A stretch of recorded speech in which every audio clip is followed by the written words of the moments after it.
Shalom, shalom, bonjour, que Dieu vous bénisse, vous tous qui allez suivre cette vidéo, que Dieu soit avec vous vraiment, que Dieu vous comble de toutes ces bénédictions spirituelles. Et les gens m'ont dit, maître, s'il vous plaît, il n'y a pas moyen de faire une petite vidéo pour essayer un peu de nous éclairer sur ce que tu es en train de dire, afin que nous puissions comprendre, parce que quand nous te lisons, des fois, nous ne comprenons pas vraiment ce que tu veux expliquer. Essaie un peu de nous faire une petite vidéo. C'est pourquoi j'ai essayé de réunir les notes ça et là pour essayer un peu de parler sur ces longs chapitres que j'ai commencé à expliquer, à enseigner sur les corps, les corps. Donc, nous prenons la Bible, nous prenons nos Bibles dans 2 Corinthiens, chapitre 5, c'est le verset principal que je vais utiliser, c'est 2 Corinthiens chapitre 5, versets 1, 2, 3.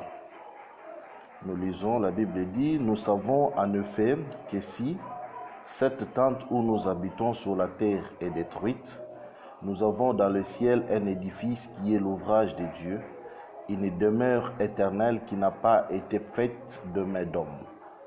Aussi nous gémissons dans cette tente, désirant revêtir notre domicile céleste, si du moins nous sommes trouvés vêtus et non pas nus. Donc, voilà un peu ces beaux chapitres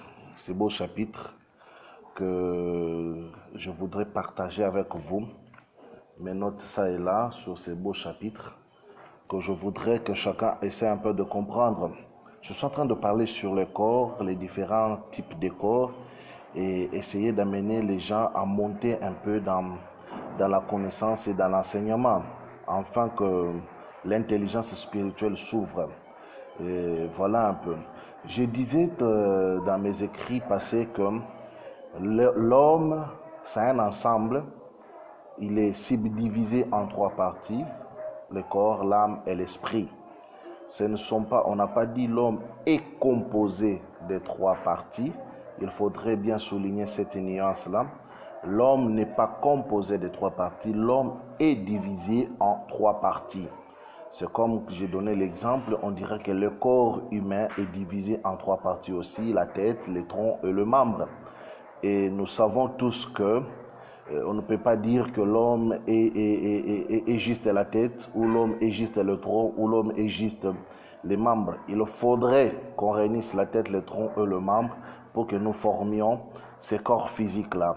Et il faudrait que les gens comprennent ces choses-là et que les gens s'ouvrent, s'élèvent dans l'intelligence spirituelle pour comprendre, afin de savoir comment est-ce qu'on peut combattre dans le domaine spirituel, comment est-ce qu'on peut s'élever dans le combat du monde spirituel. Je disais hier dans mes écrits que tout ce qui touche un homme, tout ce qui touche un être, une personne vivante, entre en contact direct avec cette personne-là.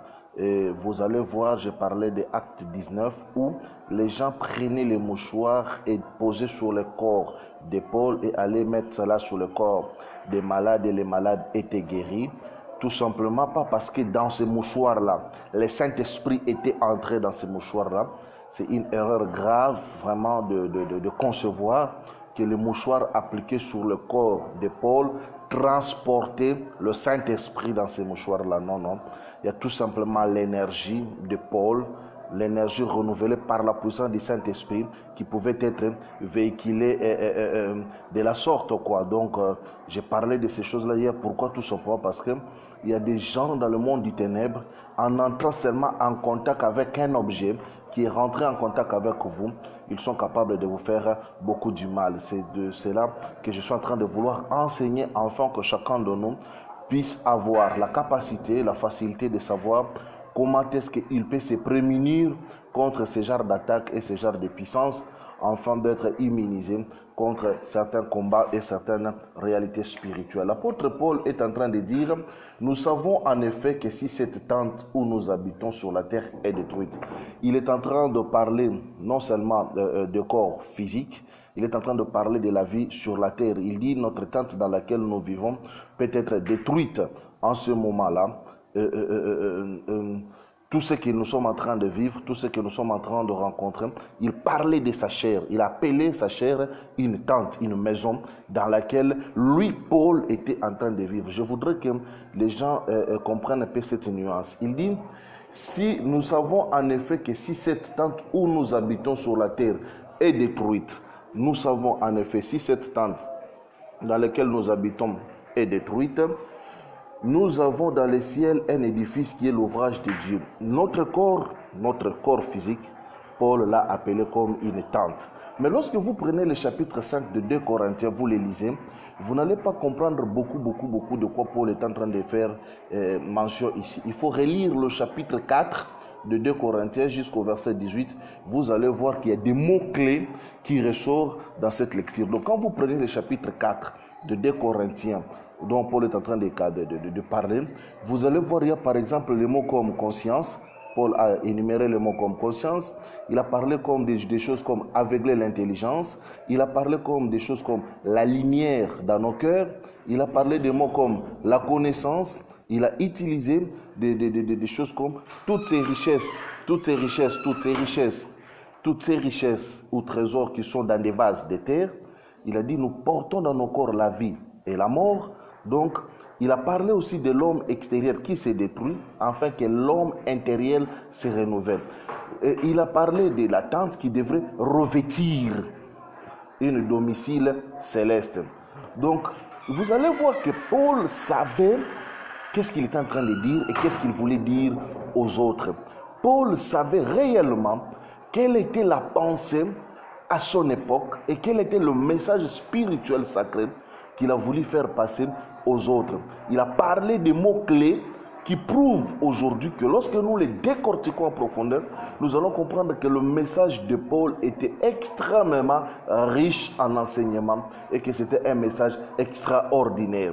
Donc lorsqu'il est en train de parler ici dans 2 Corinthiens chapitre 5, Paul est en train de parler non seulement de la résurrection, non seulement de l'immortalité, parce que c'est ça même le message de Paul, l'immortalité. Notre âme, à un moment donné, devrait revêtir l'immortalité. Nous allons y revenir peut-être plus tard un jour, si Dieu le permettait, parce que c'est tout un cheminement, c'est tout un processus pour arriver à atteindre à cela. Donc il a parlé de ces choses-là, parce qu'il a voulu amener les chrétiens de son époque à comprendre qu'il y a des différentes choses que l'homme est censé comprendre. Il dit par exemple que nous sommes appelés à quitter ce corps, nous portons ces trésors dans les vases. Il a parlé de nous sommes trouvés vêtus, ainsi il a utilisé le nous là. Je voudrais que toi qui me suives, que nous puissions écarter la pensée du nous que Paul a utilisé dans ses écrits, que tu mettes le je, que ce soit toi, que ce soit moi, que nous mettions le je.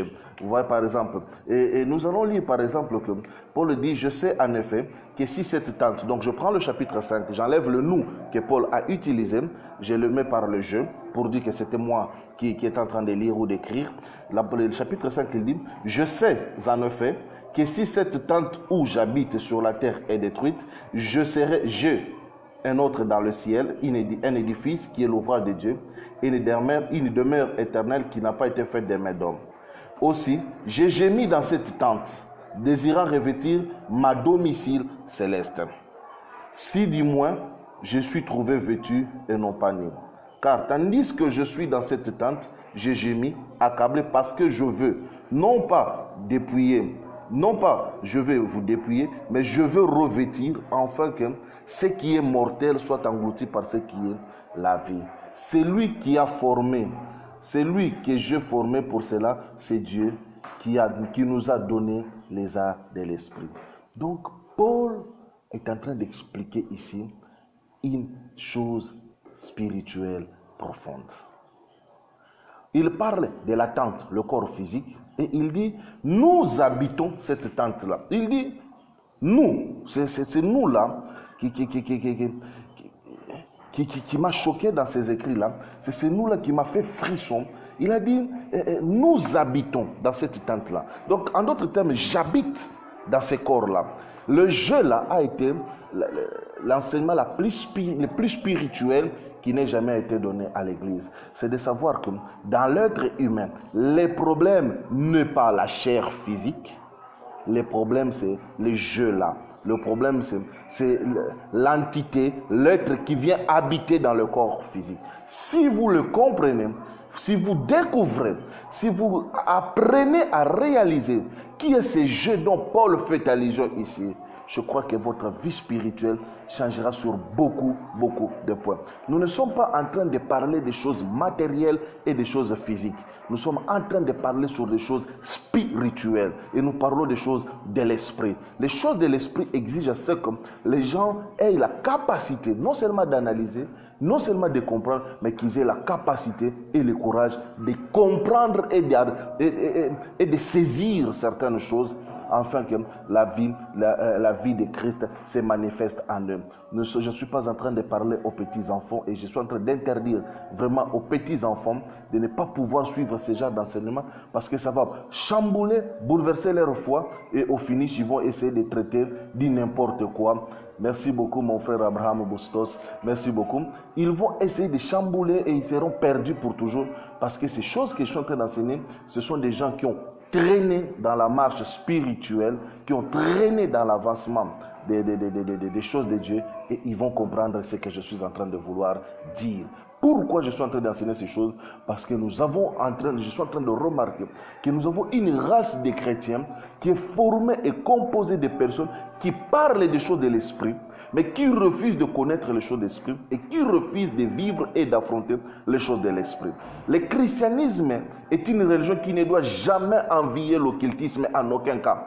Parce que lorsque le christianisme est en train de s'installer, lorsque les apôtres sont en train de donner leurs enseignements, l'occultisme, je sais que Satan existait, je sais que ces choses-là, mais l'occultisme n'avait pas d'ampleur. Beaucoup de nos principes ont été tirés et sont allés servir les autres. Parce que nous-mêmes, comme Jésus le disait, les enfants de ces siècles sont plus intelligents que les enfants de la lumière. Vous voyez un peu, lorsqu'on veut parler aux enfants de la lumière de certaines choses, ils vont vous catégoriser dans une classe comme ça. Et vous allez voir quelqu'un qui prie énormément, quelqu'un qui invoque Dieu convenablement, se retrouve bloqué, lié, se retrouve bouffé par les sorciers. Ça fait mal, ça blesse le cœur. Comment se fait-il qu'on peut jeter un sort à un homme de Dieu, le sort attrape l'homme de Dieu et le sort dévore l'homme de Dieu? Tout simplement, on va essayer de chercher. Il a ouvert les portes, il a ouvert les fenêtres, il a trouvé des trous dans les murs. Ça ne donne pas des explications. La spiritualité dépend du degré d'enseignement que vous avez reçu, dépend du degré de connaissance. C'est pourquoi je suis en train de dire, lorsque Paul commence à parler de corps, de ces choses-là, il a utilisé des mots-clés sur lesquels l'homme doit s'asseoir. Il a parlé de la conscience, il a parlé de l'intelligence aveuglée, il a parlé de la lumière dans nos cœurs, il a parlé de la connaissance et vous allez voir, il a parlé de la conscience. Ce sont des mots-clés qu'un chrétien doit comprendre et connaître cela. Pourquoi l'apôtre Paul parlait de renouvellement d'intelligence? Ça veut dire que nous avons une intelligence, mais cette intelligence doit être renouvelée pour comprendre de nouvelles choses. En fait, dans d'autres termes, c'était comme si vous disiez, nous devons ouvrir notre intelligence afin de recevoir de nouvelles données, de nouvelles capacités pour comprendre certaines choses. Aujourd'hui, au XXIe siècle, où l'occultisme règne dans le monde, où les ténèbres ont pris place, les enfants de Dieu sont cantonnés et l'ennemi est content de voir cette race-là des enfants de Dieu cantonnés dans des prières, dans des pleurs. Je ne suis pas contre ces choses-là, mais je crois qu'à un moment donné, nous devons faire preuve de notre autorité et de notre pouvoir spirituel. Où nous avons réellement Dieu, où nous avons un substitut de Dieu. Les enfants de Dieu sont cantonnés. Lorsque vous leur dites, ils se corrompent moralement en croyant que le fait d'avoir beaucoup prié, beaucoup crié, beaucoup parlé dans l'église, ils se corrompent moralement en disant que j'ai prié. Parce que tout simplement, le fait qu'il a passé son temps à crier Zambé Salah, Zambé Mona, Zambé, le fait de corrompre sa morale avec ce genre de paroles, il s'est dit, j'ai prié. Oh, ce jour c'était chaud, c'était fantastique, c'était fabuleux, le Seigneur était présent. Il était... Non, les choses de l'esprit ne demandent pas, excusez-moi, les choses de l'esprit n'exigent pas parfois que vous criez aussi fort comme cela. Ah, je me souviens d'Élie qui disait au prophète de Baal, crier très fort, peut-être Votre Dieu est en voyage. C'est ce que je vois aujourd'hui. Ndeko, bondela, bondela. Osako bondela te, bondela. Mais vous voulez que la personne casse ses cordes vocales ou quoi? La spiritualité, c'est le silence. La spiritualité, c'est la tranquillité. Voilà pourquoi le maître Jésus-Christ, lorsqu'il voulait travailler, pratiquer sa spiritualité, il montait dans les hauteurs. Il montait sur des montagnes. À ce moment-là, il restait calme. Il pouvait dialoguer avec les esprits. Les esprits, c'est un monde qu'il faut connaître. Il faut qu'on vous enseigne sur ces choses-là. Nous avons une grande armée, des millions et des milliards de personnes qui croient en Jésus-Christ, mais nous sommes faibles tout simplement parce que les décrets des enseignements qui nous ont été donnés sont des enseignements qui font que nous demeurions toujours dans la peur, que nous demeurions toujours dans ces prisons-là. L'apôtre Paul a dit, j'ai posé les fondements. Effectivement, ce que la Bible a parlé, ce sont des fondements. Il a dit, gare à la manière dont chacun élève les fondements. Nous devons bâtir sur ces fondements-là. Comment est-ce que tout ce que Paul a enseigné, nous ne parvenons pas à bâtir des choses là-dessus? Nous ne faisons que critiquer tout ça. Donc voilà un peu, c'est pas ça mon problème, c'est pas ça ma situation. Donc il dit que nous gémissons dans cette terre désirant revêtir notre domicile céleste. À un moment donné, l'homme meurt. Ok? L'homme meurt. On l'enterre. Le corps physique, le corps matériel, c'est pas en soi un corps, c'est une enveloppe. C'est pourquoi Paul appelait ça une tente, parce qu'il savait que ça peut se détruire. En réalité, l'homme ne peut pas être détruit. Réalisez bien les Écritures. Je vais parler doucement, calmement, pour que je réveille en vous cette pensée-là. L'homme ne peut jamais être détruit. La mort n'a jamais détruit l'homme. Non. La Bible dit que l'homme dort. Au sujet de la mort, il dort. Dans le Seigneur, il dort. Et nous voyons que la mort touche tout simplement les corps physiques, l'enveloppe, la tente dont Paul a parlé, la tente physique. C'est-à-dire ces corps-là meurent. On l'enterre, il va connaître ou subir la putréfaction, le corps va se décomposer et il va cesser l'existence. Mais, c'est lui qui habitait cette tente-là, dont Paul dit, je veux revêtir l'immortalité. Ces gens-là ne meurent pas. Quelqu'un qui ne connaît pas Jésus-Christ, païen de naissance, qui meurt dans le péché, il meurt dans la mauvaise vie, il est enterré dans cette mauvaise vie-là. Le jour de la résurrection, cette personne va ressusciter. Connaissant ou pas Jésus-Christ, tout le monde ressuscitera. Amen. Tout le monde, je dis bien, connaissant Dieu ou pas, tout le monde ressuscitera. La Bible est claire là-dessus. Ceux qui sont morts dans la mer va les vomir. Dans les accidents, dans les airs, ils vont tous sortir. Leur corps physique sera en ce moment-là détruit. Ils vont ressortir avec un autre corps. Pas le corps de gloire, effectivement, mais un autre corps. C'est après le jugement que les uns vont partir. Ils vont se revêtir d'un corps en allant en enfer. D'autres vont se revêtir du corps de l'immortalité pour vivre la vie éternelle. Bien-aimés. Mais ça démontre déjà qu'en dehors de cette chair physique, nous avons des corps. Nous avons des corps. Nous avons des corps. Lorsque la Bible dit que nous sommes enfants des lumières et que nous rayonnons, ça dit que quelque part, notre corps produit des lumières. Mais ce n'est pas ce corps physique. Les gens qui ont les yeux spirituels, les prophètes qui me suivent à ce moment, et qui savent ce que je veux dire, c'est une vérité. Il y a des grands prophètes qui ont développé des dons de vision. Lorsque vous vous présentez devant eux, ils vont voir certaines couleurs. En regardant seulement certaines couleurs, il peut détecter la maladie ou le problème que vous avez. Aujourd'hui, la physique est capable, la science est capable de comprendre que l'homme dégage des énergies. Et la Bible, oh Dieu soit loué, nous a enseigné ces choses-là. Nous devons aussi comprendre qu'à l'époque où Paul écrit cette Bible, il y a de cela 2000 ans. Quelle a été l'intelligence de ces gens-là? Quels étaient les mots, les vocabulaires que ces gens-là utilisaient? Mais lorsque nous actualisons cela, je me dis, nous n'avons rien à envier aux occultistes. Parce que Paul a fait ce que les occultistes cherchent. Lorsque vous partez dans l'occultisme, on vous dira, nous transmettons le son, nous transmettons la lumière. Merci beaucoup, prophète Sagesse Mboui, que Dieu vous bénisse. Merci beaucoup, maman Angèle Grasse. Merci beaucoup. Il dit, nous transmettons les sons et la lumière. Il vous faut des exercices techniques pour atteindre ce niveau d'intelligence. Appelons cela comme cela, au niveau des consciences, pour que vous puissiez, selon leurs enseignements et leurs techniques, dégager la lumière et le son. Mais je vois un homme comme Paul. Lorsque Christ lui est apparu, lorsqu'il croise Jésus-Christ sur le chemin de Damas, il a entendu le son, il a vu les lumières, sans pour autant faire des exercices de respiration, de concentration. Le christianisme est merveilleux lorsque nous le comprenons, lorsque nous le découvrons. Le christianisme, il est puissant lorsque nous avons des enseignements qui peuvent nous pousser à nous élever.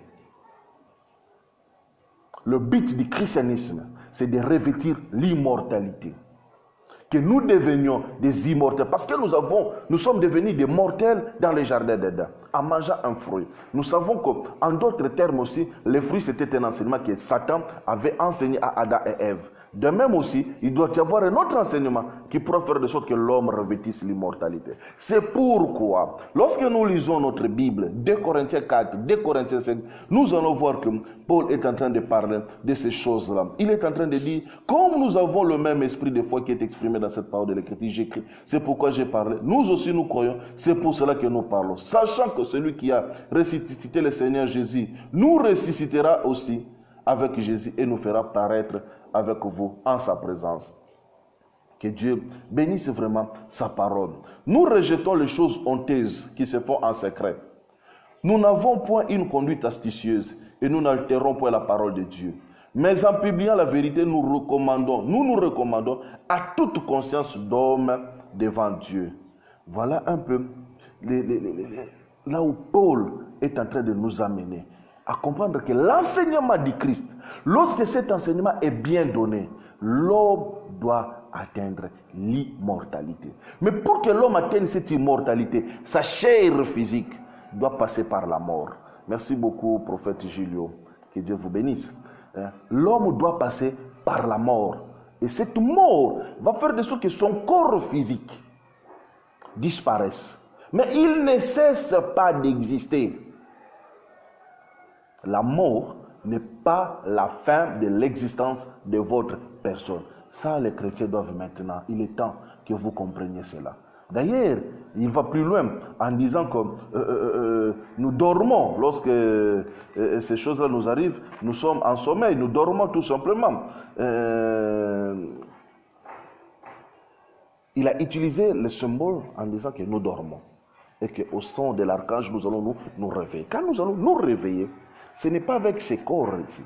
Ce qui est important dans l'homme, c'est pourquoi Job, n'ayant pas un vocabulaire riche, il a dit en réalité dans l'homme, c'est l'esprit. En l'homme, en réalité, c'est l'esprit. Il ne pouvait pas exprimer. Son intelligence à cette époque-là était limitée. Son intelligence à cette époque-là n'était pas avancée. Non. Son intelligence avait des bornes. Il a pu dire tout simplement, en réalité, dans l'homme, c'est l'esprit. Lorsque nous lisons les Écritures, nous voyons qu'il y a cette partie-là qui se sépare de la chair physique. Effectivement, beaucoup d'hommes spirituels ont appelé cela esprit. Mais je dirais tout simplement que c'est le niveau de la connaissance de votre Dieu, le niveau de votre spiritualité finira à ce que vous puissiez être détaché.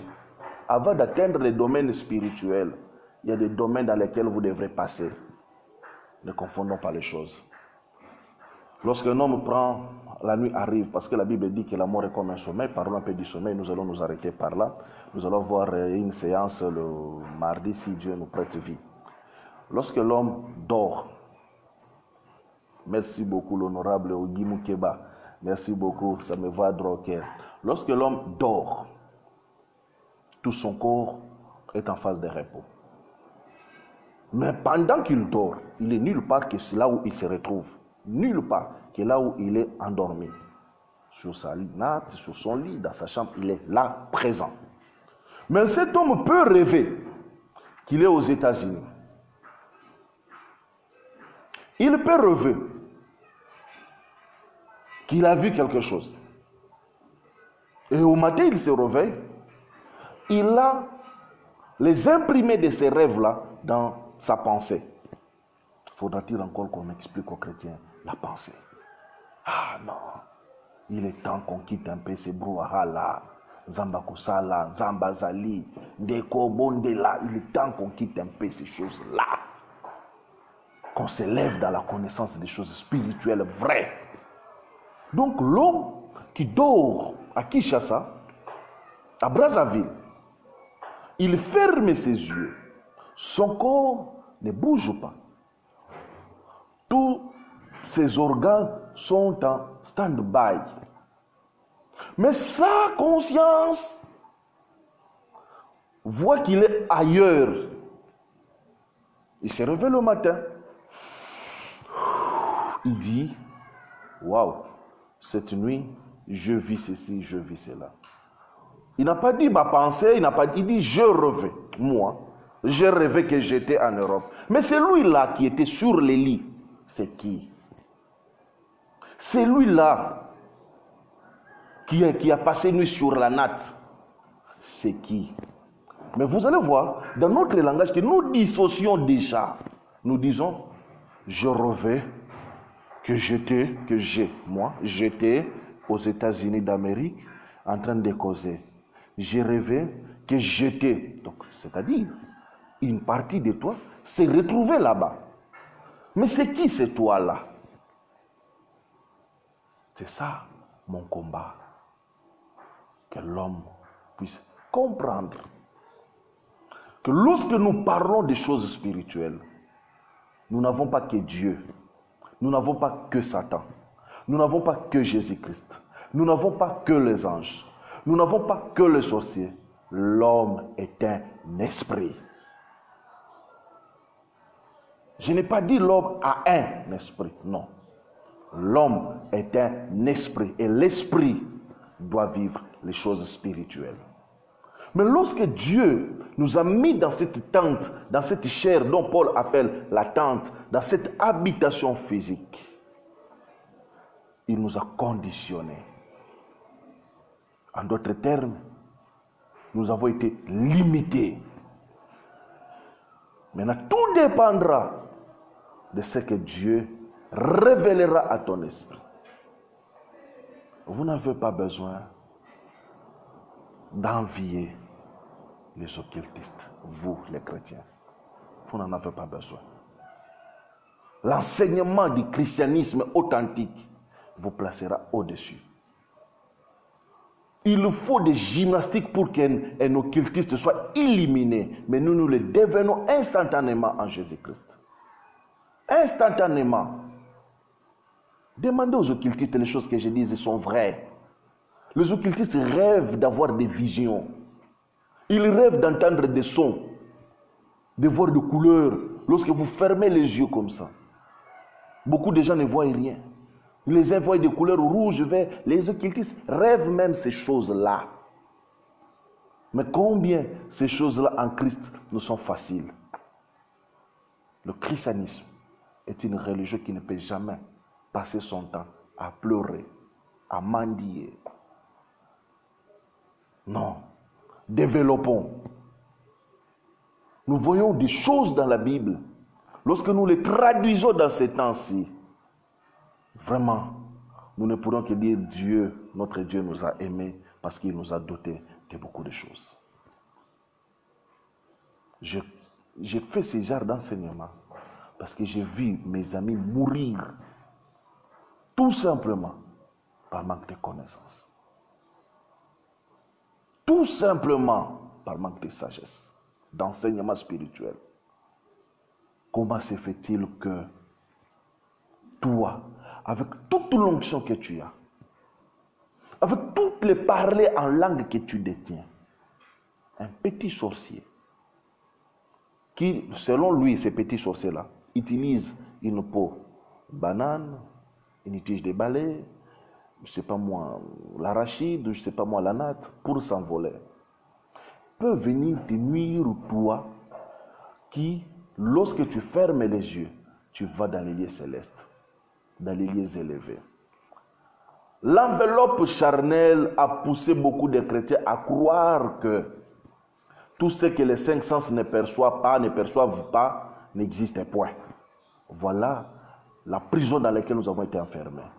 Nous croyons que, puisque je n'ai pas senti l'odeur, puisque je n'ai pas entendu de mes oreilles, puisque je n'ai pas vu de mes yeux, puisque je n'ai pas touché de mes mains, puisque je n'ai pas goûté à cela, donc ces choses-là n'existaient pas. C'est archi faux. C'est archi faux. Ce n'est pas parce que vos 5 sens n'ont pas touché ces choses-là que ces choses-là n'existaient pas réellement. Nous devons nous évoluer, mes chers amis. Nous devons aller vers les grandes choses. Merci beaucoup, Maman Jocelyne, que la Côte d'Ivoire me manque. Oh, que Dieu vous bénisse partout. Vous êtes en Côte d'Ivoire, mes amis, ma seconde patrie. Que Dieu vous bénisse. Nous devons nous élever pour comprendre certaines choses, afin de savoir à quoi nous sommes appelés. Il dit, je voulais m'arrêter en disant, nous n'avons pas à combattre des choses d'une manière physique. Notre combat se passe dans les lieux célestes. Mais le chrétien n'est pas appelé à vivre dans cette terre. Non. Nous devons nous élever dans les lieux célestes. C'est lui qui te délivre du filet de l'oiseleur. Attendez. Le filet de l'oiseleur se place dans des hauteurs. Ce n'est pas dans des lieux bas comme ça. Nous, chrétiens, nous sommes appelés à monter. Mais pour que nous montions, élevons nos enseignements. Préparons une race des hommes et des femmes spirituels forts et non ces genre de chrétiens que nous avons aujourd'hui, pleurnichards. Des chrétiens peureux, des chrétiens découragés, des chrétiens qui ne sont même pas capables de regarder Satan en face. Ils vont trembler convenablement. Voilà pourquoi il y a aujourd'hui des faux miracles, des fausses prophéties, des fausses guérisons, parce que les gens ont eu peur de rentrer dans les choses de l'esprit réel. Ils commencent à produire des faussetés. Lorsque vous rentrez dans l'esprit réellement, vous n'aurez pas besoin de fabriquer des miracles. Vous n'aurez pas besoin de monter des témoignages. Parce que l'esprit existe. Il suffit tout simplement de savoir comment vous accorder. Et nous le savons tous. Nous le savons. Notre corps a ses limites. Il suffit que la nuit arrive. Beaucoup de gens ne demeurent pas là où ils sont. Oui, je l'ai dit tout à l'heure là. Il suffit seulement que vous fermez les yeux. Oh, pendant que je dormais, je vis, j'étais. Ah, tu étais. Je dormais, je rêvais, je me voyais en Côte d'Ivoire. Ah, tu étais en Côte d'Ivoire. Voilà. Et c'est Dieu-là qui est capable de se déplacer, d'aller en Côte d'Ivoire, d'aller à Paris, d'aller en France, d'aller en Hollande, en Espagne. Ce sont ces jets-là que les occultistes ont essayé de développer et aujourd'hui ils nous font peur et nous devenons des grands peureux. L'apôtre Paul dit, nous allons revêtir l'immortalité. Mais pour que nous revêtions l'immortalité, nous sommes en train de subir des processus de changement par rapport à notre connaissance, à nos enseignements. Dans l'Antiquité, le but que l'homme s'est fixé après le jardin d'Éden, lorsque l'homme a découvert la mort en lui, l'homme s'est fixé comme objectif de pouvoir chercher l'immortalité. C'est en cherchant l'immortalité que l'alchimie est née. Les spirituels sont en train de me regarder en ce moment. Ils savent que je viens de toucher un point clair. L'alchimie, la pierre philosophale, l'élixir de l'immortalité. L'homme fait des efforts, mais la Bible, le christianisme, nous offre cette immortalité-là. En acceptant Jésus-Christ comme Seigneur et Sauveur. Secondo, en montant dans les dimensions des enseignements. Paul lui-même dit que les enseignements, ce sont des édifices. Il a posé seulement les fondements. Il a juste posé les fondements. L'enseignement de Paul, c'est des fondements, c'est des fondations. Nous sommes bâtis sur les enseignements des apôtres et des prophètes, dont Jésus-Christ est la pierre angulaire. Mais les gens refusent de s'élever dans les enseignements. Au XXIe siècle, on prêche aux chrétiens, vraiment, dis Amen parce que tu vas voyager, dis Amen parce que tu vas te marier. Mais c'est absurde ces choses-là. Le christianisme nous donne l'immortalité, la recherche de l'immortalité. Voilà le but de tout homme spirituel. Je ne parle pas ici aux enfants, s'il vous plaît, chers enfants, déconnectez-vous. Je parle aux hommes mûrs dans la parole. Il est dit dans 1 Corinthiens chapitre 15. Lorsque le mortel revêtira l'immortalité. À ce moment-là, quand nous allons revêtir l'immortalité, c'est lui-là, là il dit Samir qui vous parle là, avec ses yeux, ses gros yeux-là, que vous êtes en train de regarder, de suivre en ce moment ici.